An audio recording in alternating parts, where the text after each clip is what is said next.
Достар, енді біздер Каспий Pay арқалы налоговый отчисление, социальное отчисление, пенсионное отчисление, медицинский отчисленияны қалай төлейміз? 4 түрлі налогтар бар ғой, соны кіреміз мына жерге. Перевод деген бар, главный менюда переводтың ішінде платеж в бюджет деп тұр ғой, соңғы тұрған госорганның сурет иконкасы тұр. Соны басамыз бір рет. Сол жерді басқан кезде біздердің шотымыз шығады. Ең бірінші отправитель біздің шотымыздан жіберіледі. Енді тип платежаны бір бассақ, міне налогтың түрлері. Налоговый отчисленияға төлесеңіз, налоговыйды белгілейсіз, социальный отчисление бар, пенсионный отчисление бар, медицинский отчисление бар. Например, медицинский отчисленияны бүйтсек, басамыз, таңдадық, ИП үшін медицинский отчисленияны төлеуіміз керек. Базамыз, мына жерде егер пения болса, пенияны таңдайсыз, 123 деп тұрды.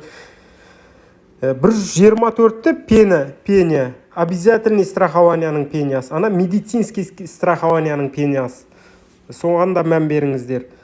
Взнос обязательный социальный медицинский страхованияға қазір біздер төлейтін боламыз. 122, мысалға, міне ИП үшін бастық. Міне.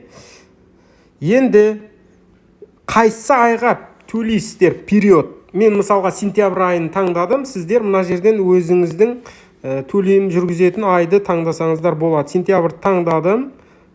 Номер платежа 1 деп тұр. Оны керек емес біздерге, өз автоматты түрде тұрады осы жерде. Срочный платеж болса, срочныйды қосып қоясыздар.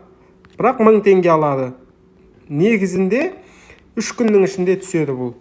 Кейбір жағдайларда мысалға Каспий Голд банктағы шоттарыңыз арестке түсіп қалған кезде срочный төлеп жіберсеңіздер, срочный болып түседі. Жұмыс күннің ішінде төлесеңіздер, достар. Мына жерде сотрудниктарды да қосып қоюға болады, мысалға жұмыскерлерге де біздер төлеуіміз керек. Енді добавитті басамыз, мысалға бұл жерден өзіңізді қосасыз, мысалға мынаны өзіңізді қосасыз, міне добавитті бастыңыз. Енді бағасы мына жерде міне бағасын жазасыз. 2990 мысалға бастыңыз. 2990-ды бастыңыз, сохранитті басасыз. ИП үшін медицинский страхование 2990 теңге. Мысалға. Медицинский ме қазір мынаны көрейік. Автоматты түрде тұрушы еді. Каспий Голдта мына жерде қазір автоматты түрде жоқ болғанына таңқап тұрмын.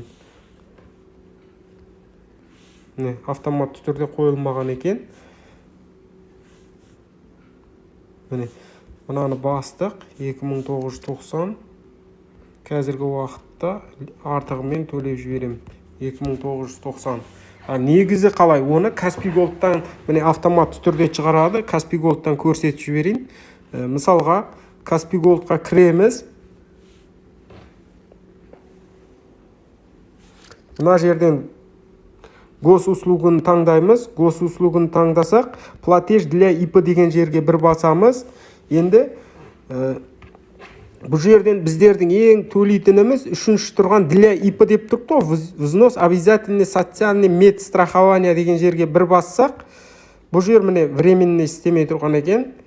2000 қанша болып тұрған еді? 2980 болып тұрған еді бір айға. Достар.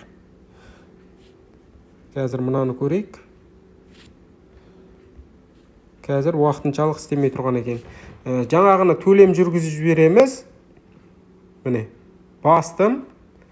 Сентябрь айына сохранитті бастым. Міне. Уже сол сумманы белгілегеннен соң постоянный сохранить болып қалады сіздерде, достар. Міне шотымыздан кетеді. Міне ИП үшін төленді. Комиссия 0 теңге. Міне кетті, төленді. Міне мына жерден сохранить етіп қойсаңыздар болады. Госоргандікіні шығып тұрады постоянный төлейтін кезде. Міне частныйға шығып тұрды, достар. Сотрудниктарды, нелерді қосып қоюға болады осындай. Келген сообщение переводтікі болды. Сонымен бұл сабағымды аяқтаймын, достар.